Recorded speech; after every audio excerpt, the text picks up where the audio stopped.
Mohon maaf, di PT KAI itu kadang-kadang masih ada dalam PD 19 itu petak jalan garing gitu ya. Garing petak blok gitu.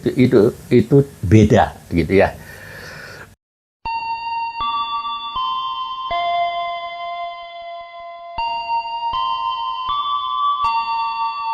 Sebelum melanjutkan videonya, saya harap Anda tekan like dan subscribe untuk mendukung channel ini.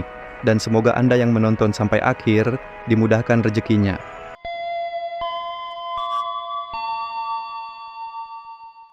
Bismillahirrahmanirrahim. Assalamualaikum warahmatullahi wabarakatuh. Kembali berbagi ilmu kepada rekan-rekan yang memerlukan.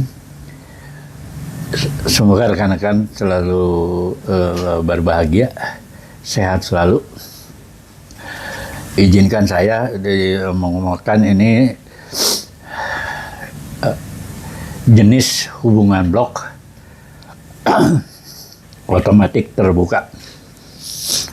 Jadi di Indonesia itu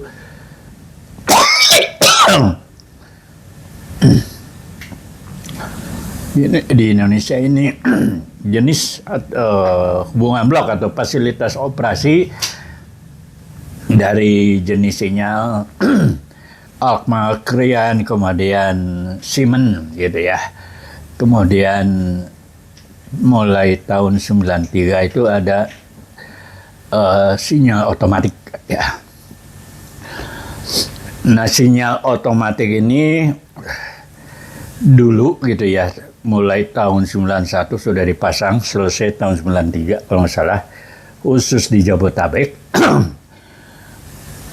Itu hubungan blok otomatik ke waktu itu. Belum ada terbuka, belum ada tertutup. Ya, saya mengikuti dari awal karena saya juga disiapkan untuk calon pengajar untuk otomatik ini. Di mana di Indonesia itu pertama kali dibangun otomatik. Ya, kalau otomatik itu tentunya di peralatan persinyalannya dilengkapi alat pendeteksian keberadaan sarana perkeretaapian gitu ya. Itu pasti otomatis, itu pasti dipasang alat pendeteksian keberadaan sarana perkeretaapian di jalan rel gitu ya. Itu otomatis udah pasti gitu ya. Ada alat. Cuma alatnya itu akan ada yang sirkuit sepur, ada juga ada Excel counter. Kebetulan yang pertama di Indonesia itu adalah pakai sirkuit sepur. Sirkuit sepur. Artinya sirkuit sepur itu di track itu ada arus listrik gitu ya, untuk mendeteksi keberadaan kereta api. Kemudian sekali lagi yang pertama di Indonesia itu waktu itu disebutnya hubungan blok otomatik. Belum ada terbuka, belum ada tertutup gitu ya. Nah, setelah satu tahun ada 2 tahun, ternyata di lintas Cikampek ada lagi otomatik gitu ya. Cuma beda karakter. Beda karakter. Kalau di Jabodetabek dulu, Jabodetabek yaitu lintas Bogor, lintas Lingkar gitu, Jabodetabek, belum ke arah Bekasi kalau nggak salah gitu ya. Itu sinyalnya berbeda dengan nanti lintas Bekasi sampai Cikampek gitu ya. Berbeda. Tapi mesinnya menurut saya itu pasti sama gitu ya. Kemudian setelah itu karena ada hubungannya dengan operasi KA gitu ya. Saya meminta izin kepada rekan-rekan persinyalan waktu itu, di mana yang pertama tahun 93 itu saya ikut membuat regulasinya juga atau SOP, masih disebut hubungan blok otomatik, sehingga sinyal bloknya juga sinyal blok otomatik gitu ya. Kemudian setelah ada muncul di lintas lain, kok beda karakter gitu ya, di mana di otomatik yang tahun dibangun, dioperasikan tahun 93 itu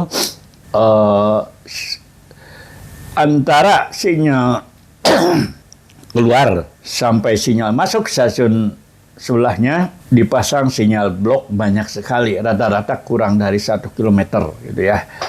Sementara yang baru tahun berikutnya 95-an gitu ya, itu sinyal bloknya hampir nggak ada gitu ya.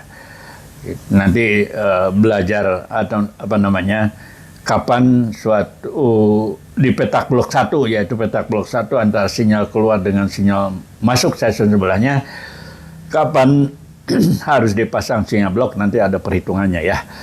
Nanti kapan-kapan belajar menghitung kalau ingin headway di otomatik terbuka ini, kapan ingin ke headway 2 menit, 3 menit, 4 menit dan sebagainya, itu ada hubungannya di petak blok 1 harus dibagi atau petak bloknya harus jarak berapa gitu ya.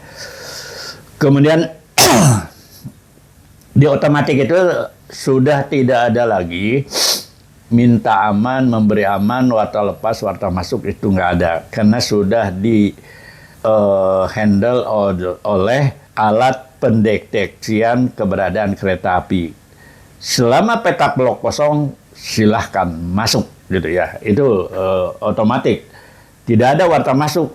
Kenapa? Karena tidak ada warta masuk. Karena kalau dipasang alat pendeteksian keberadaan kereta api, kalau satu roda ketinggalan, itu sinyalnya tetap merah gitu.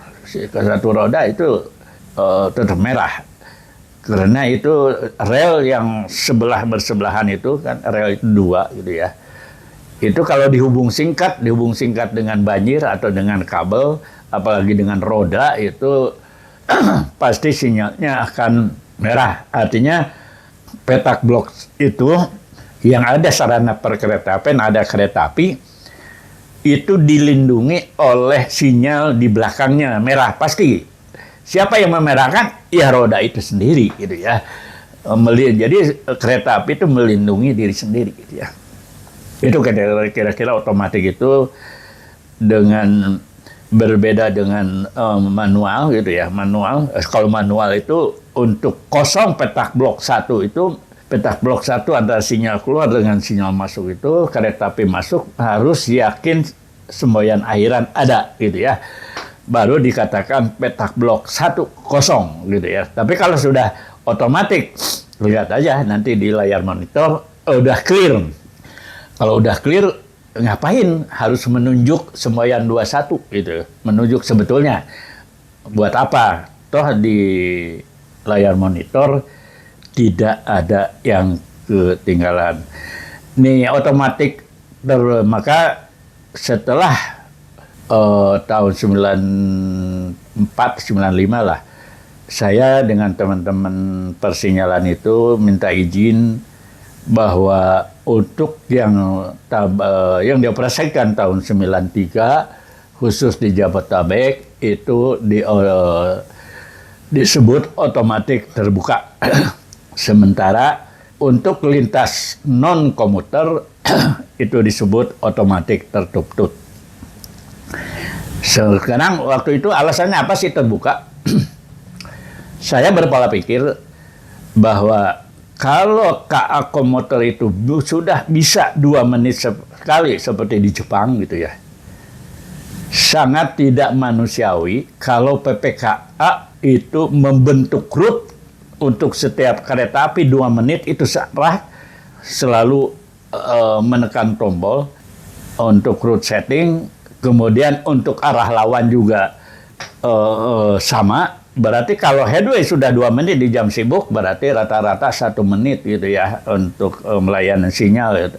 Bisa bayangkan dia joget gitu ya, membentuk rute. Maka waktu itu membuat aturan mainnya, maka sinyal utama di stasiun, yaitu sinyal masuk dan sinyal keluar, khusus di lin rayanya atau jalur utamanya, bukan kebelok, itu dinormalkan hijau terbuka gitu ya, terbuka gitu ya.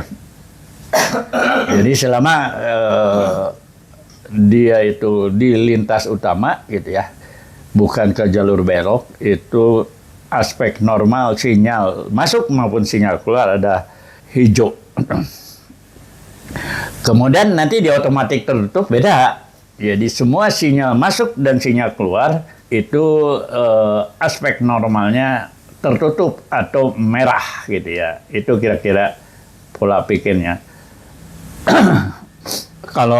Tapi dua sinyal tadi yang otomatis tertutup dan otomatis terbuka sebetulnya fasilitas untuk penyimpanan root untuk supaya sinyal masuk dan sinyal keluar itu bisa hijau di otomatis tertutup juga ada peralatan seperti itu. Seperti kalau di Jabodetabek dulu supaya sinyal masuk sinyal keluar di jalur utama gitu ya di stasiun itu tinggal nekan tombol TPYR atau tombol penyimpanan root gitu ya. Itu maka sinyal utama sinyal masuk dan sinyal keluar akan normal hijau gitu ya. Kalau di luar Jabodetabek itu dengan alat yang sama tapi istilahnya beda. Pakai tur dia, tombol urutan root itu sama dengan TPYR sebetulnya.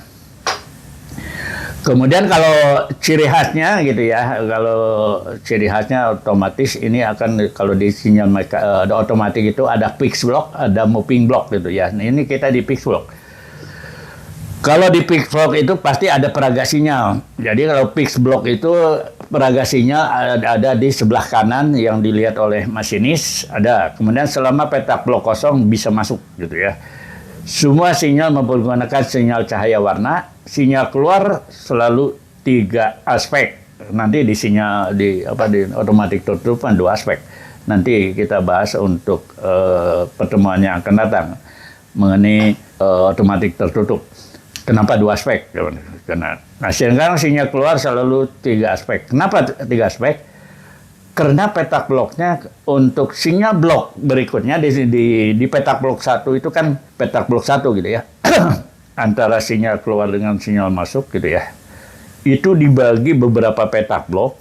Seperti contoh antara Jakarta Kota ke Gambir itu dipasang 9 sinyal blok. Sehingga tidak ada yang lebih dari 1 kilo gitu jaraknya.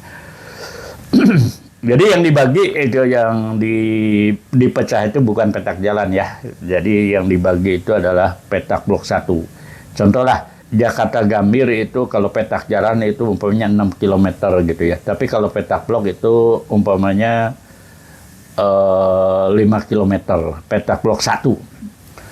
Petak blok 1 sekali lagi, ini untuk menjelaskan perbedaan petak jalan dengan petak blok. Mohon maaf di PT KAI itu kadang-kadang masih ada dalam PD 19 itu petak jalan garing gitu ya, garing petak blok gitu. Itu beda gitu ya. Artinya saya menjelaskan waktu nyusun Undang-Undang 23 gitu ya, kemudian PP segala macam itu saya ikut terus. Jadi saya tetap yang tidak boleh diisi lebih dari 1 KA itu bukan petak jalan, tapi petak blok. Maka di Undang-Undang 23 karena saya ikut nyusun petak blok, gitu ya, yang tidak boleh diisi lebih dari 1 KA itu petak blok, bukan petak jalan. Ya contohlah sekarang gini. Saya menamakan petak blok 1 itu antara sinyal keluar sampai sinyal masuk stasiun sebelumnya. Sekarang ini contoh gitu ya. Kalau suatu stasiun itu petak jalannya 6 kilo, tapi antara sinyal keluar dengan sinyal masuk stasiun sebelahnya itu 5 kilo. Kalau petak blok ingin 500 meter gitu ya. Yang dibagi itu apakah petak jalan atau petak blok 1 gitu ya. Kalau petak jalan itu 6 kilo dibagi 500 berarti menjadi 12 petak gitu ya. Tapi kalau yang dibagi itu petak blok 1 yaitu antara sinyal keluar dengan sinyal masuknya itu 5 kilo berarti 10 gitu ya. Nah, jadi beda gitu. Kenapa? Kalau petak jalan itu stasiun, tapi kalau petak blok itu selalu dibatasi 2 sinyal utama berurutan. Cuma contohlah antara sinyal keluar sinyal Jakarta Kota dengan Gambir dipasang 9 sinyal blok 1 gitu ya. Maka dipasang 9 sinyal blok. sinyal-sinyal blok berarti ada 10 petak blok gitu ya. Kemudian penamaannya gimana petak blok 1 ini? Bisa jadi petak blok 19, 18, 16, nanti petak blok 11 gitu ya, berarti di depannya pasti sinyal masuk gitu ya. Nah ini kira-kira untuk saya hanya untuk menekankan bahwa memudahkan pola pikir bahwa petak blok 1 itu kekuasaan stasiun sebelahnya gitu ya. Petak blok 2 otomatis stasiun yang bersangkutan gitu ya. Itu kira-kira saya berpola pikir lagi, petak jalan sangat berbeda dengan petak blok gitu ya. Kemudian sinyal masuk 3 aspek ya. Jadi tadi sinyal keluar 3 aspek karena sinyal blok berikutnya itu pasti kurang dari 1 kilo. Sehingga kalau sinyal blok merah, maka sinyal keluarnya itu pasti kuning gitu ya. Kemudian sinyal masuk juga 3 aspek. Emang di otomatik itu dimanapun sinyal keluar itu 3 aspek. Kenapa? Karena kalau sinyal keluarnya merah, pasti sinyal harus sinyal masuknya kuning. Nah, masalah kuning itu nanti kapan-kapan kita belajar apakah setiap sinyal itu harus ada kuning atau mungkin sinyal masuk. Kapan sinyal masuk bisa nggak bisa nggak tanpa sinyal muka? Nah ini nanti kita belajar untuk cara apakah setiap sinyal masuk harus ada sinyal muka. Itu nanti hubungannya dengan jarak tampak dan jarak pengereman. Ya nanti kita belajar. Ini tidak selalu harus pakai sinyal muka gitu ya. Tidak, nah, tapi kalau di PT KAI hampir semuanya pakai sinyal muka. Sebetulnya secara perhitungan sebetulnya kecepatan 60 sebetulnya tidak perlu sinyal muka sebetulnya. Asal jarak tampak dijamin 600 meter, jarak tampak sinyal utama, sinyal masuk. Kemudian sinyal blok selalu 3 aspek. Karena sinyal petak blok atau sinyal blok berikutnya adalah kurang dari 1 kilo gitu ya. Itu jadi kalau blok itu di depannya itu merah, pasti ke sinyal sebelumnya itu merah. Jadi kalau di KA komuter ini akan di otomatik terbuka itu sekali lagi lebih cocok di KA komuter. Karena apa? Karena bisa headway 2 menit gitu ya. Nanti otomatik tertutup itu untuk kereta api non-komuter yang headway-nya itu di atas 5 menit, kadang-kadang rata-rata di atas 10 menit gitu ya. Maka tidak cocok untuk pakai otomatik terbuka. Itu lebih baik untuk otomatik tertutup gitu ya. Nanti penjelasan otomatik tertutup di pertemuan berikutnya. Kemudian di lintas komuter itu kecepatan rata-rata rendah gitu ya, dibandingkan nanti dengan otomatik tertutup. Kenapa? Karena kecepatan rata rendah karena kereta api komuter itu kan tiap stasiun berhenti, maka secara dari stasiun pemberangkatan sampai stasiun akhir waktu perjalanannya itu bisa lama. Contoh lah dulu Pakuan itu antara Bogor sampai Jakarta itu sekitar 60 menit, tapi kalau KA ekonomi itu 90 menit, jadi bedanya 30 menit. Kalau sehingga kecepatan rata-ratanya menjadi rendah karena waktu tempuhnya tinggi. Tapi kalau untuk otomatik tertutup itu antara kecepatan maksimum dengan kecepatan rata-rata itu bedanya sedikit gitu ya, hampir mirip saja. Ya, jadi kalau KA otomatik terbuka itu sangat tidak cocok untuk di jalur tunggal, sangat-sangat tidak cocok untuk di jalur tunggal. Dia lebih cocok di jalur ganda. Mengapa? Karena kalau di jalur ganda, jalur tunggal, kan kereta api komuter itu headway-nya kecil. Taruhlah 5 menit sekali. Kalau di jalur tunggal itu nggak bisa kereta api iring-iringan, harus gantian jalurnya. Jadi sekali lagi di jalur di otomatik terbuka itu sangat tidak cocok untuk jalur tunggal karena kereta apinya selalu jala-jala. Sementara KA komuter itu memerlukan KA headway kecil gitu ya. Kemudian aspek sinyalnya itu nanti hijau. Kemudian, nah sekarang moving block. Moving block bisa nggak di jalur komuter? Bisa.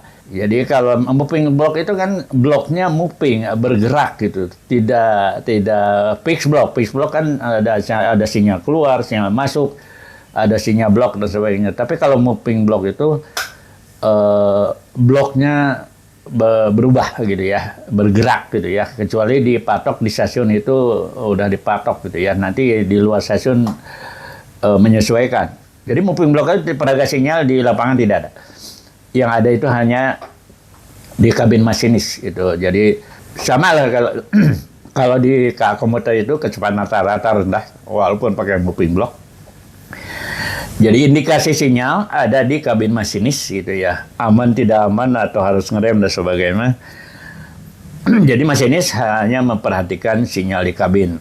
Jarak petak blok normal selalu berubah-ubah tergantung dari kecepatan. Jadi yang menentukan jarak antara KA dengan KA belakang gitu ya, di moving block gitu ya, di mana sinyal di lapangan nggak ada, itu sangat ada hubungannya dengan jarak pengereman gitu, jarak pengereman kereta api. Jadi jarak pengereman kereta api itu semakin tinggi kecepatan, semakin jauh jarak pengeremannya. Maka untuk kereta api yang pakai moving block, semakin rendah kecepatan kereta api, semakin rapat jarak antar dua KA. Semakin tinggi kecepatan kereta api, maka semakin jauh antara dua KA yang beriringan. Ya seperti contoh lah, kereta api Wus yang bisa kecepatan 350 km per jam, itu kira-kira kalau kita ngitung jarak pengereman gitu ya, ngitung jarak pengereman sekitar 5 kilometeran gitu ya, jarak ngerem kecepatan 350 km per jam. Nah 350 km per jam itu jarak di moving block gitu ya, itu di masinis sudah ada di segmen-segmen gitu ya. Nanti turun walaupun udah full otomatik dia. Jadi jaraknya memerlukan 5 km itu ngerem dari kecepatan 350 untuk sampai berhenti. Sehingga kalau 5 kilo kalau untuk safety itu taruhlah ditambah 50%. Berarti jarak antar 2K Wus itu ya sebenarnya paling rapat itu sekitar taruhlah 10 kilometeran gitu, beda jaraknya gitu ya antara KA dengan KA belakang. Karena pertimbangan ngerem aja itu perlu jarak 5 km.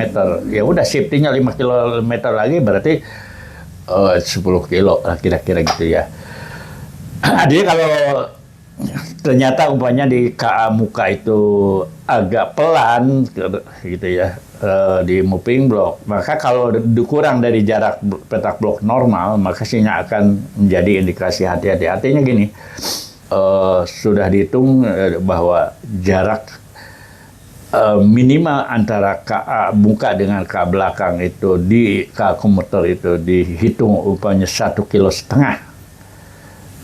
atau 1.500 meter. Maka kalau kurang dari 1.500 meter itu sinyalnya akan kuning di kabin masinis. Itu jadi moving block itu bedanya dengan fixed block. Kalau fixed block itu ada sinyal di lapangan di sebelah kanan jalan rel dari arah masinis, tapi kalau moving block itu tidak ada sinyalnya di kabin masinis. Tentunya itu kenapa kok bisa? Ya bisa karena di tracknya dipasang, di sarananya dipasang gitu ya.